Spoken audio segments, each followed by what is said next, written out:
So just to be clear, this issue is about helping people with resources that don't exist yet, but we need to get them. So I just want to be clear on it because it seems like there's a misunderstanding here. We've been fighting the for people 14 advocating years, for 15 funding years. and How long legislation, you been and we have what I consider 6 years. the right folks that are going to help us do it. They already know how to do it. They just need the funding to be able to provide these resources.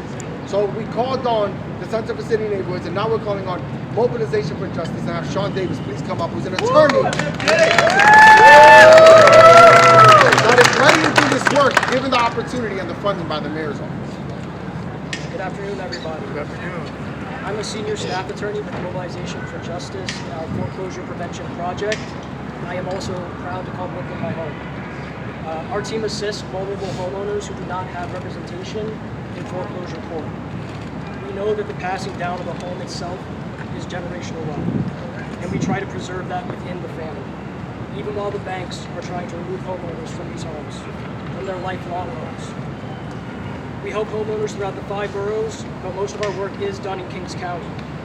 And unfortunately, we see a lot of predatory practices, including deed theft. One such case is that of Miss B.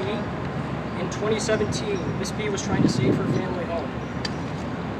But traditional mortgage lenders would not provide her with financing, because no institution would lend to her.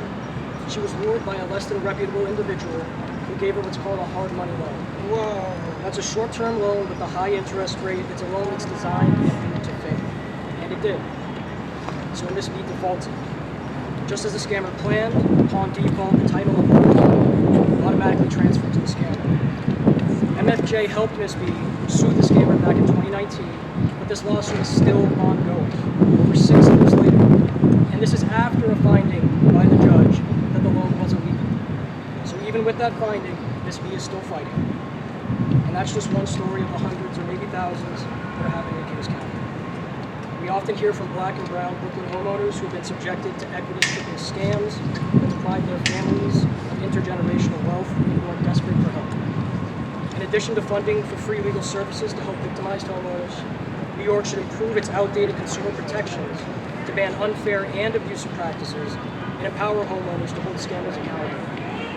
That is why MFJ, alongside Brooklyn Borough President Antonio Reynoso, are calling for an increase in free legal services for deed theft victims and for a passage of the FAIR Act, which will protect Brooklyn homeowners.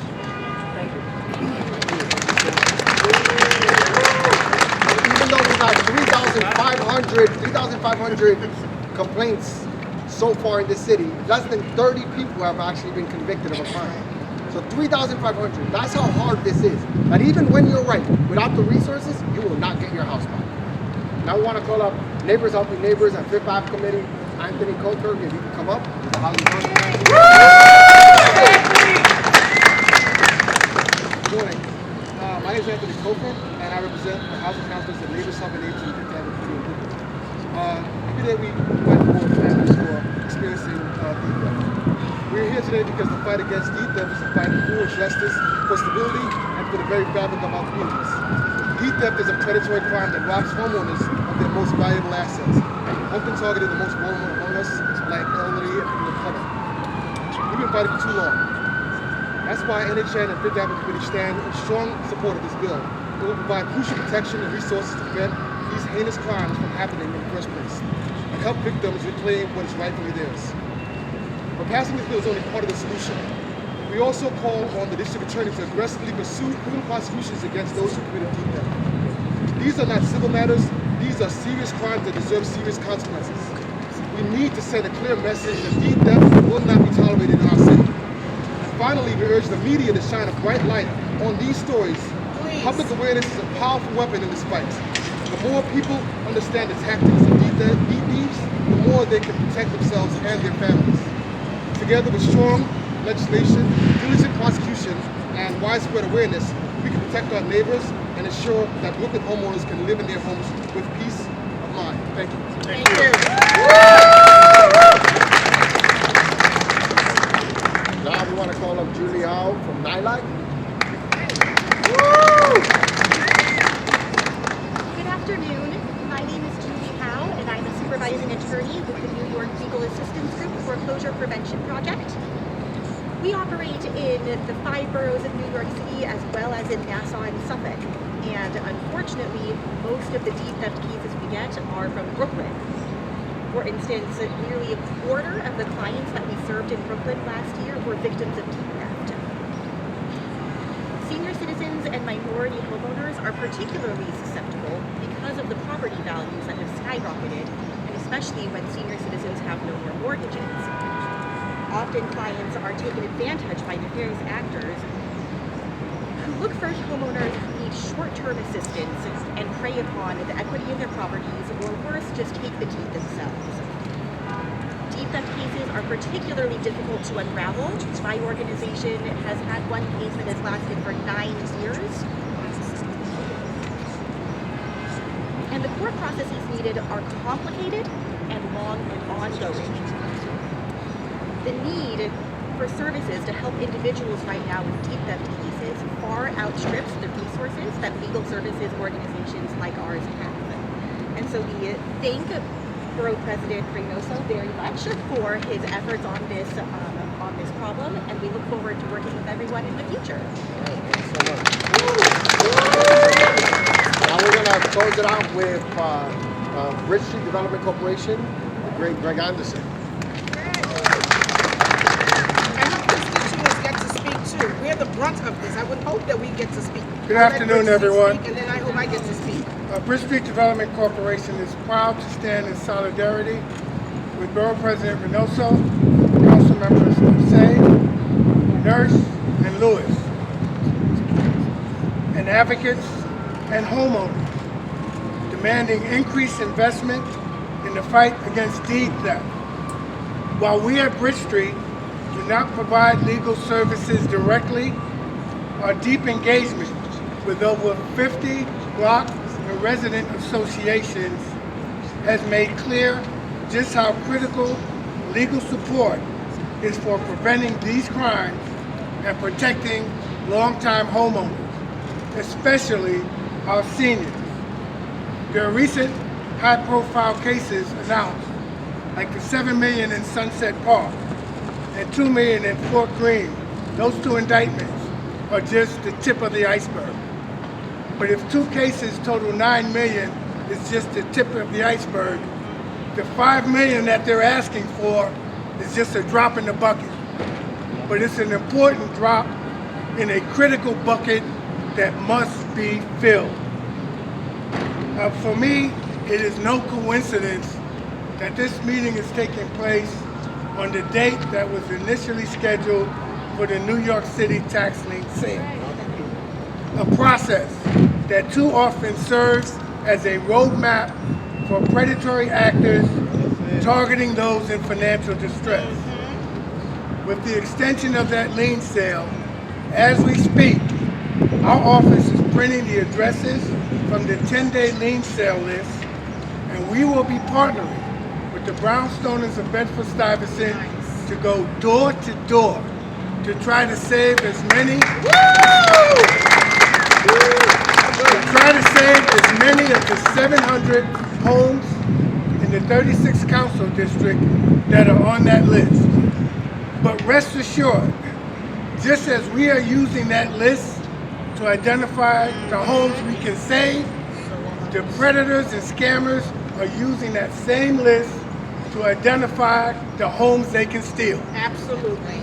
So we at Bridge Street urge the city to increase funding for free legal services, to intervene early, prevent displacement, and safeguard the homes and legacies of vulnerable New Yorkers. Thank you. Thank you.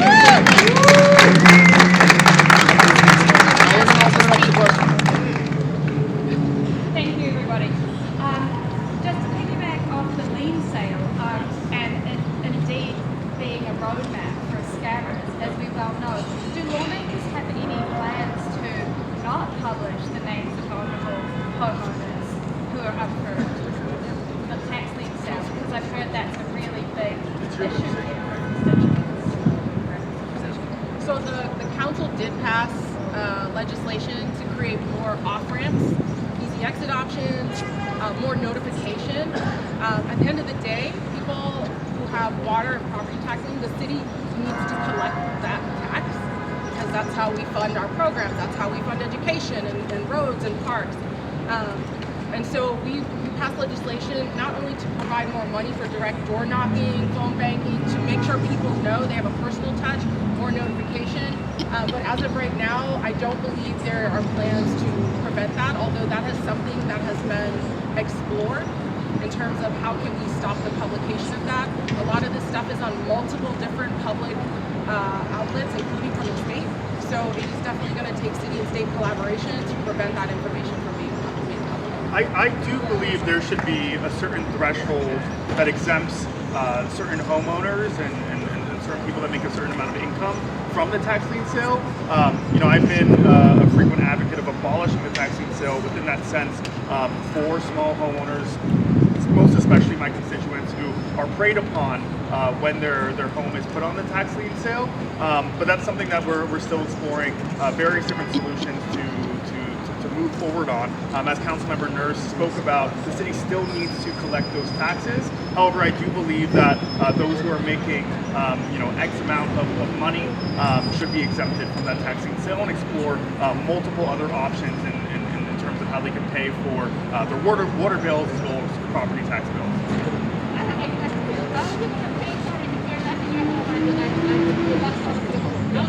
What are some of the legal challenges that lawyers encounter to uncover these theft, to prove that it is theft? So from what I understand, just over a year ago, it was not even illegal. The deed theft issue became a legal issue a year ago, and Letitia James, the Attorney General, decided she was going to start prosecuting. Before then, it was just like a technicalities on paperwork. But the problems we have is the services. So once somebody gets caught up in it, it's so expensive to try to get out of it. And just the expensive it makes it so that you lose your house. And if you can't defend yourself, even if you have the right, you end up losing. So a lot of these folks lose their homes on resources alone, not on whether or not a judge has made a decision. Without the people don't even know they lose their house, and that's the big problem. Another issue is the statute of limitations. They've lost their homes so long ago, and no one did anything about it, that right now they can't even go to court. So we want them to temporarily lift the statute of limitations so that they can start now. Those 2,500 folks can all start a process, a legal process, if we have funding here with lawyers that can support them. We've given them very little funding to organizations just to do intake. Just the intake alone, the amount of documents that you have to procure, the amount of work that they have to do with individual people is intense and insane before they even get to legal representation in the court. So there's so much work that needs to be done here. And the thing is, we're at 3,500 complaints. God knows what it is that are not calling 311, but it's still, when you look at the bigger picture here, we can actually stop it. This could be the year that the council and the mayor make it so that deed theft is not an issue in the city of New York by passing the legislation and giving resources to folks in this, so we can stop it. And we're going to make a conscious choice. It's the political will to either do nothing about it and let it expand and grow to a place that we can't catch up, or we stop it right now in this. In addition to that, I don't believe it was only until last year when the state passed a bill that would reveal the LLCs behind some of these shell companies. So there's so many layers within our government that have prohibited enforcement from coming into fruition. And still, even when that bill was passed, I know that the governor made a provision that the accessibility and seeing who was behind these shell companies, which LLCs were behind the shell companies, will only be available to the government. There's still so much more work that needs to be done to push that bill further, to make it more accessible to many New Yorkers outside of government, in order for us to have the abilities to enforce the law and to hold those who attempt deed theft scams, as well as those who complete deed theft scams, to be brought to justice. May I ask a question of Councilmember? Very quickly, also just another issue we have is that they falsify documents, submit them to the bank or to the city of New York, and there's no notification in the system to let people know that something happened. So you could be the victim of deed theft and not know for 3, 4, 5 years that you've already lost your home, because they falsify documents. The city clerk stamps it because they see the signature, and these are true scammers. These are people that are really thinking at it. All those documents are public documents in the city, I don't know exactly where it is, but the documents are public. So they just have to print them out and forge them, which is what a lot of them do as well. So there's so many obstacles. And I can tell you, as a constituent that is going through this, that is living through this, they can find out who the shell companies are.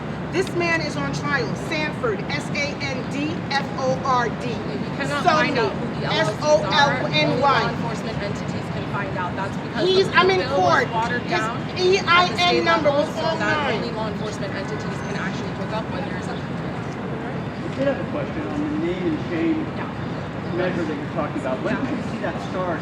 And I heard that we had 3,500 complaints over 10 years, but only 50 convictions. 27. Oh, 27 is even worse. So are those the 27 people that you can name and shame? Or are there other people that you can, even though they're not convicted? So one of the things that's important to know, and we had a whole hearing about this last November. You can go back and listen to what some of the agencies testified. Many different entities in law enforcement touch deed fraud. It's the sheriff's department, it's CCWP, it's finance, it's the AG's office. If you wanted to find out, you know how hard it was to find out how many convictions have happened? It's all in many different areas, right? And so they don't have like a database of deed fraud and deed theft. So we don't actually know how many. We know there was like 27, but maybe there are more. And some of those are even still pending. It's not even sure those are full convictions. I think it was like 20 to 27. So it's very, very challenging. So we're going to introduce the bill on the 28th. Then we got to go through the process of passing it, but it would take effect immediately, and we put their names up. The other thing is we don't know how many of those folks are recidivists. How many of them have touched different types of properties before? How many documents are they on for different houses? Like the borough president said, there are 3,500 people who've come forward and moved forward a complaint. There are probably thousands of people that don't even know. And the real thing is that this is really happening to elders, right? People who are not fully aware of what's going on. They don't know what they're signing. They may not speak English. We have a lot of most of our older adults, the majority of them are from many different cultural backgrounds, so they don't even know what's happening. So we want to put these people, we want to put their photos out there. We want people to know who they are and check back if they've ever interacted with them. Councilwoman Nurse, I'd like to know, are you going to put teeth? Stop the press conference now. We want to thank you so much for being here. Thank you to everybody. I want to give a So you don't care about the Brooklyn. constituents? You don't care about